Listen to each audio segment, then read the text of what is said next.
So let's now talk about the UI interface and get you comfortable with all the options. Now the first options here are the top right. Now this is dark mode, also light mode. This is PC mode. So once you actually download the Claw Hub app, which is currently in beta right now, so it's not the best, you can actually click on system and then this can actually access your computer, but you must actually go through the process of downloading the app, and I'll definitely save that for another video.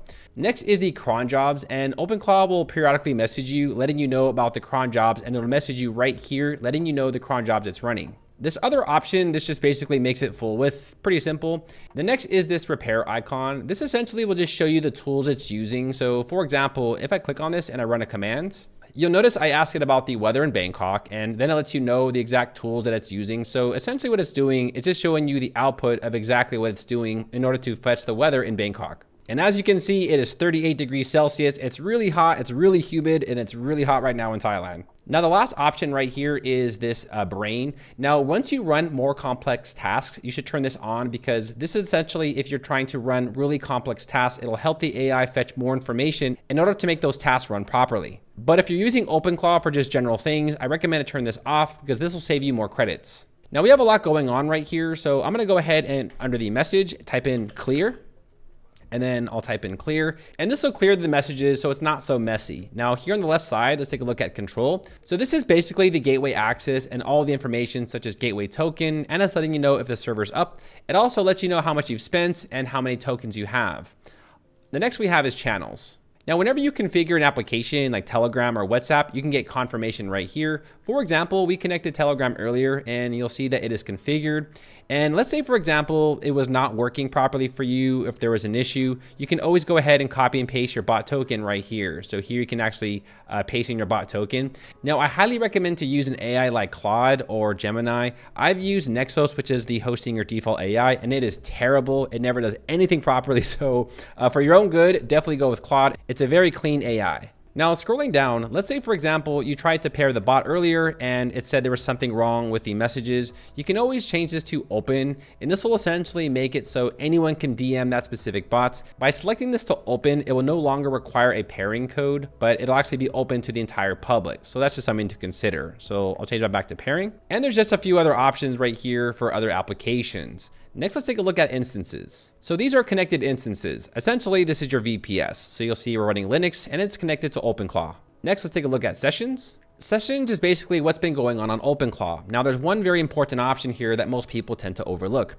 If we go over here to thinking, you can actually control the thinking. The more thinking, the more credits it will take. So if you're using very basic tasks, you can just put this to lower medium. But if you're creating complex automations, running it to high might make more sense. Next, we have verbose. This essentially will give you updates on the actual AI agents. And then we have reasoning, which essentially is inherent because the AI will technically always reason when it comes to a specific task. And if you select this to stream, this will actually send you all the information to your Telegram and paired devices. Next, let's take a look at usage. This again is just basically how many messages were sent and the thought outputs and just general information and how many credits the API is actually using. Next, we have cron jobs. Now, cron jobs are really cool, and we'll be setting up these a little bit later, and we're gonna have the AI do it for us, so we don't have to manually do it. Next, we have agents. Now, I personally recommend to select Claude. Now, I've been using many different AI agents with my other developers, and we found that Claude is just the most efficient. Nexos is terrible. Do not use Nexos. It is a terrible AI. Also, Gemini is not bad, but I do run into problems with it sometime. If you find yourself running into glitches or weird notices on your OpenClaw UI, it's generally because of the model. So remember, the model is the most important part of OpenClaw. I'll be showing you how to add more models a little bit later, but let's go ahead and go to skills. Skills are essentially things that OpenClaw can do. Now here, I'll go ahead and click on this drop down. Now these are built-in skills, and you can go ahead and activate any one of these skills. Now I'll be showing you a website that actually will sync this up a lot easier, but here you can actually get an idea of skills you can implement with OpenClaw. They have things like Notion, where you can use the Notion API for creating pages. Essentially, OpenClaw will access those websites and do everything, but you first need to connect it. So while they are skills, you still have to connect it to the actual application. So it's not automatic, right? You basically give it a skill and then you connect it. And then from there, it can start performing tasks based off the skills and the API connection. Next, we have nodes, and nodes are essentially connected devices. So scrolling down, If we see devices, we will see that we have paired a bunch of different devices. Earlier, we connected Telegram, and I did connect a few other devices. So if you ever see devices right here that are paired, this is where you can know they're paired. Okay, let's now go over here and click on config. Now, I personally don't like looking at the config with the form, but for example, if you ever want to see what's going on OpenClaw, like your authentication problems or something else, you can go ahead and take a look right here. If you click on updates, it'll let you know about future updates as well, meta, logging, and all these other options.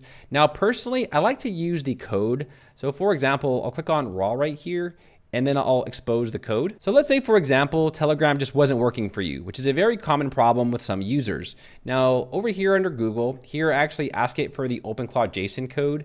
Now, what you can do is manually enter this in. So for example, you'll go ahead and copy all of this, just enter in your user ID, and then you can paste that here just in case the prompts were not working for you. Now, if you adjust any sort of code from the actual config file, OpenClaw will always reset. That may be fixed in the future, but as of right now, that's how it works.